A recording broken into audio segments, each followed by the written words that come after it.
Hi, my name is Gibson, and I'm the co-owner and creator of the Personal Development School.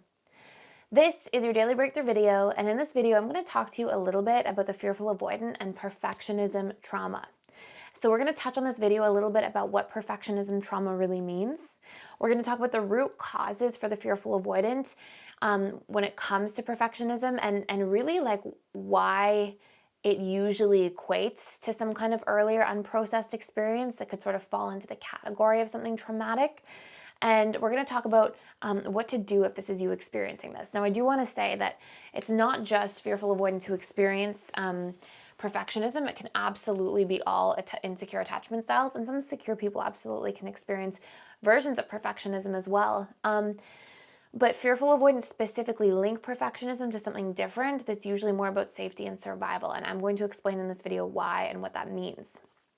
So before I dive in, we are still doing a sale to support our community right now. We are offering 25% off of memberships for 3 months, 6 months, and 12 months. We offer a full money back guarantee if you're not extremely happy with the content, because everybody's very happy with the content so far, which is really exciting.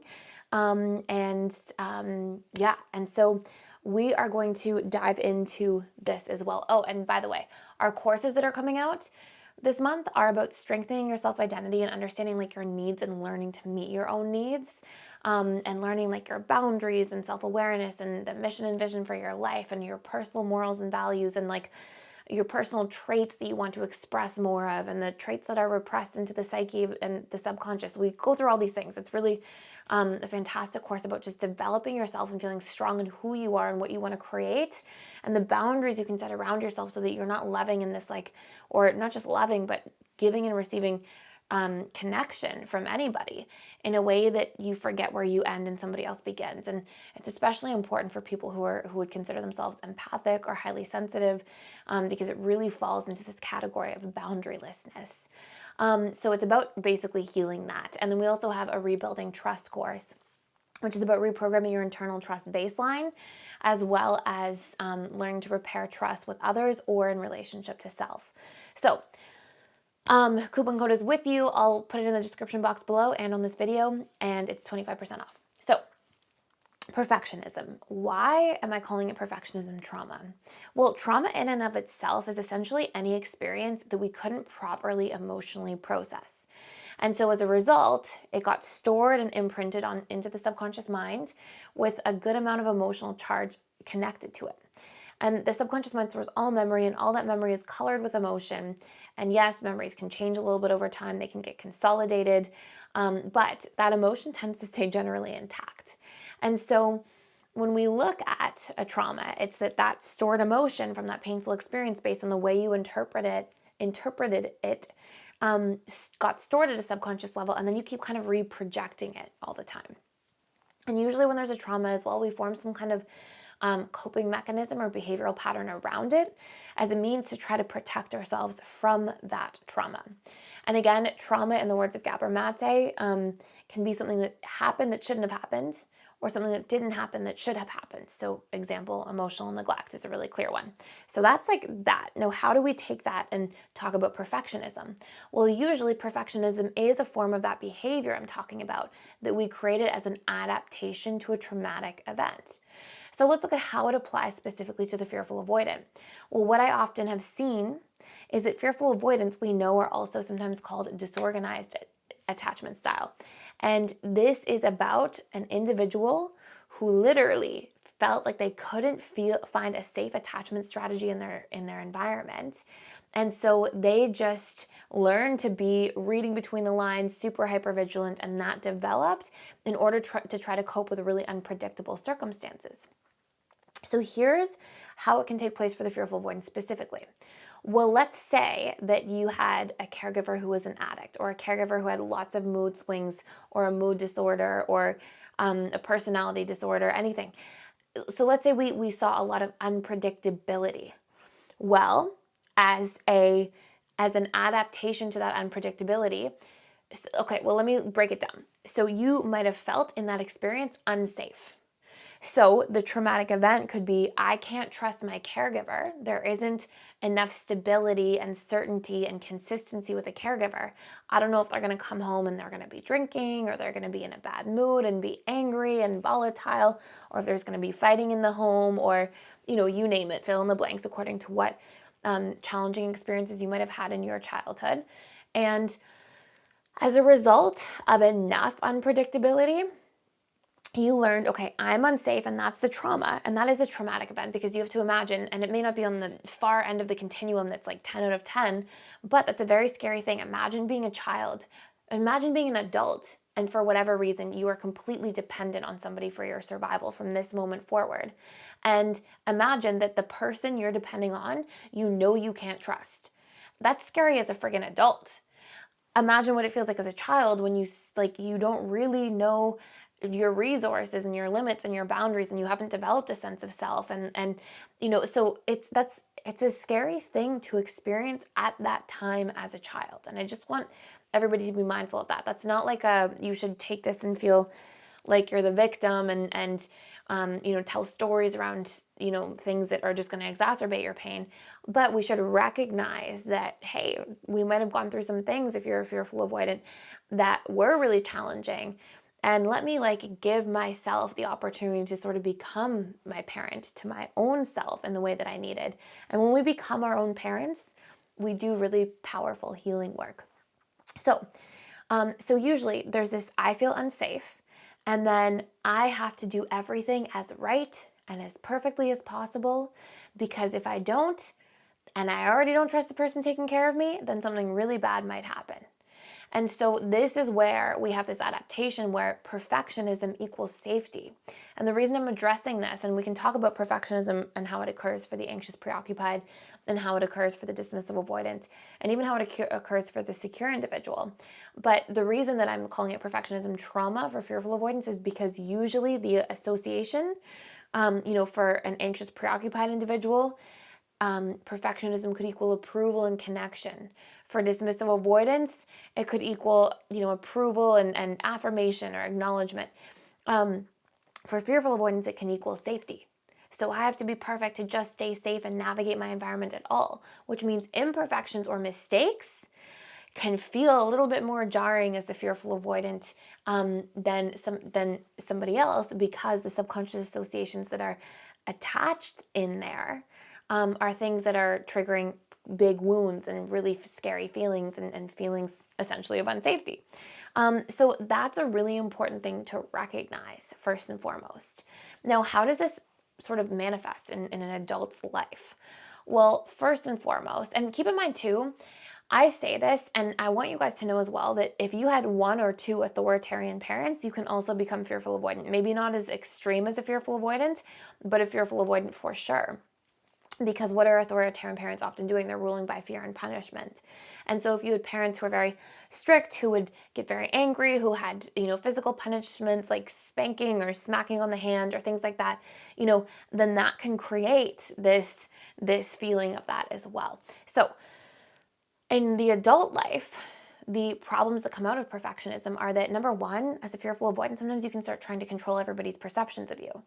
And that's an exhausting game. That's not going to be, now, it's not that you're trying to do this to win everybody over and be charming and be popular or important. Usually it's that you feel like, oh my gosh, if I don't control people's perceptions of me, something bad could happen. I could be unsafe. You don't think that at a conscious level, but at a subconscious level, those are the emotional alarm bells that are dinging. And so your behavior matches the emotional feelings that you're experiencing. So sometimes you can go out of your way to be hypervigilant about controlling people's perceptions. So that's one. Another thing to recognize is that if that's what you're doing, if you're in the act of controlling people's perceptions, then you're going to have unfulfilling relationships, because you're going to be connecting to people through a mask. And that mask, and it's not like a narcissistic mask or anything like that. It's just a mask. It's I have to be perfect at all times mask. And what that leads to is you are not going to feel seen and heard and understood as a person, because how do we feel seen and heard and understood as people? For all of us, for our weaknesses, for our not so great moments, for our imperfections. When those feel seen and heard and understood and accepted, that's how we create deeper bonds and deep connection.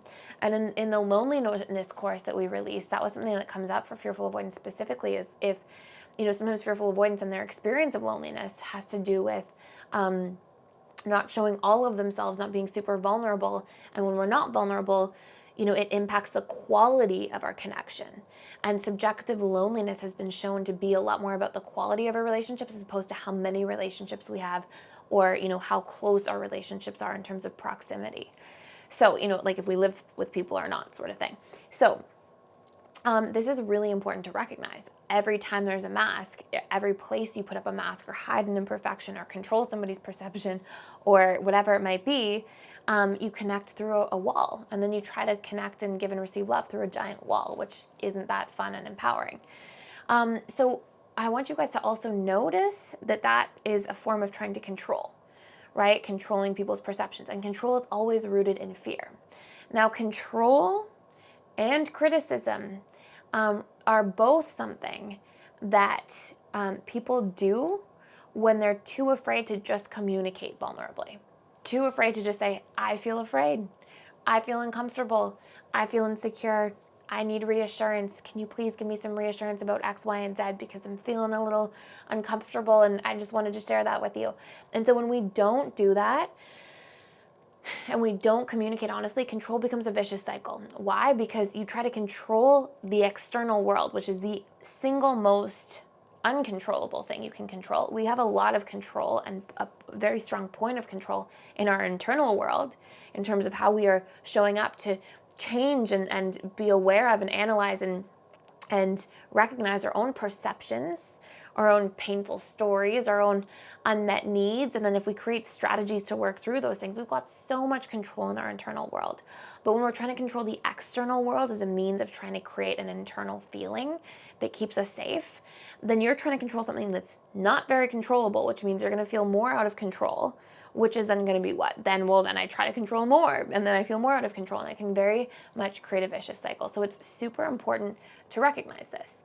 Now, I have a full 2-hour webinar on this. I feel like I still have so much to say in terms of like, what are the symptoms of perfectionism? A couple symptoms, I'm just going to go through at a high level. I'm always trying to be mindful of not making these videos like 19 years long. So a couple examples of perfectionism, or like some ways you can recognize if you're being a perfectionist, is if you're in all or nothing thinking. Things like anything less than perfect equals I'm a failure. Or, if I'm trying to get help from other people, then I'm weak. Things like that. Or catastrophic thinking. If I make a mistake in front of my coworkers, I will never keep my job. Things that are like really catastrophizing. And even something called probability overestimation, which is another form of cognitive distortion. And it's essentially like assuming the worst on a grand scale. So like, even though I've been preparing for this presentation for 6 months of my life, I will definitely fail tomorrow, right? I just know I'm not going to do well. Things like this. So if you find yourself doing any of these things, there's some really important things that you want to start by doing. Number one, you want to find the meaning that you're giving to what it means to be perfect. You are being perfect. Why? If I make mistakes, it means what? Okay? Work to question that story repetitively. Create a nice cognitive reframe in there and repeat that as much as possible. Notice your perfectionism thoughts. Notice the times you're like running these cycles of internal dialogue, thinking about how you're a failure and all these different things. How will you know? Because you're going to feel bad. Your feelings are always telling you when your thoughts are out of alignment or if you have unmet needs. Exposure work. Practice in very incremental doses around small things. It doesn't have to be these really important things to you. Practice being imperfect. Practice like going into things and like having like a messy hair day and not fixing it. Practice, having like a little stain somewhere on your clothes and being like, well, I'm not going to drive home now. I'm already on my way to work. Things that you might find to be like, oh, I have to fix this right now. Or some people I see like rewriting their like essays because their handwriting's off, or like practice undoing the perfectionism and then eliciting the emotional response by thinking conscious thought and going, I'm still safe. I can turn in my essay with different handwriting and I'm still safe, and it's okay. And practice. And what you're doing is you're using your conscious mind to reparent, to reprogram that subconscious wound, to heal that thing. And through repetition over time, you'll see transformation. Another big thing, practice setting realistic goals. Perfectionists often struggle to set realistic goals. They often struggle to say no. They often think that downtime is wasted time, and that's not the case. And become aware as well, if you find yourself being a perfectionist, of the expectations you might project onto others. It tends to go in polarities for FAs. You either are so sensitive to perfectionism that you're so accommodating and accepting of others, or you can be in a space where you're like, geez, I have to be perfect at all times, and you'll project those expectations onto others and feel infuriated if they don't meet them. So that's it for today. I hope my microphone isn't rubbing against my hair. I hope this makes sense. Please like, share, and subscribe if you're getting a lot of value out of this channel, and I will see you in the next video.